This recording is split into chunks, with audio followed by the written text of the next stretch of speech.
Gugenda kubeera mulundi gwa kusatu nga Ndejje yeetaba mu mpaka zino era ekiruubirirwa kyabwe ku luno kwe kulaba nti bakola bulungi okusinga ku mirundi egiyise. Mulundi guno nga Ndejje twetegese bulungi kubanga woba otunuulidde ttiimu gye twasooka nayo nga tugenda e Madagascar weesanga nti yalina abazannyi bonna balungi naye nga bapya nnyo tebalina bumanyirivu buzannya ku level gye twali tugenzeeko e Madagascar. Mu mpaka ze zimu ezaali e Madagascar omwaka oguwedde Ndejje yatuuka ku luzannya olukulembera olw'akamalirizo era okwo kwe basinziira okuguma nti ku luno bagenda kukola bulungi.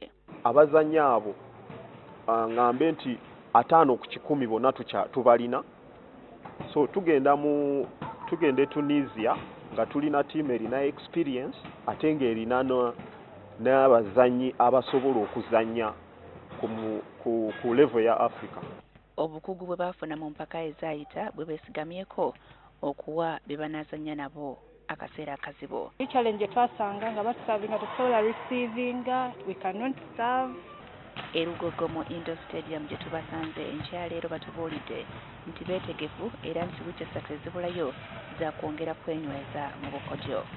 Tulina okusavinga, tulina okudefendinga, tulina okukozesa amakati gaffe kubanga bwe tuba nga tetusobola kusavinga tetusobola kukavaringa tetulina kye tusobola kukola mwezi empaka. Wadde bagamba beetegese bulungi waliwo ttiimu ze beekengera ezoolekedde okubawa akaseera akazibu e Tunisia mu mpaka zino ezitandika nga 21 omwezi guno gwennyini ogwokuna. Like GSP, Algeria, China, Kenyan Prisons, have Cameroon, and other teams. Ndejje okuyitawo okwetaba mu mpaka zino yasooka kuwangula Vision Volleyball Club mu luzannya olw'akamalirizo mu liigi y'eggwanga eyaliwo mu December ow'omwaka oguwedde 2015.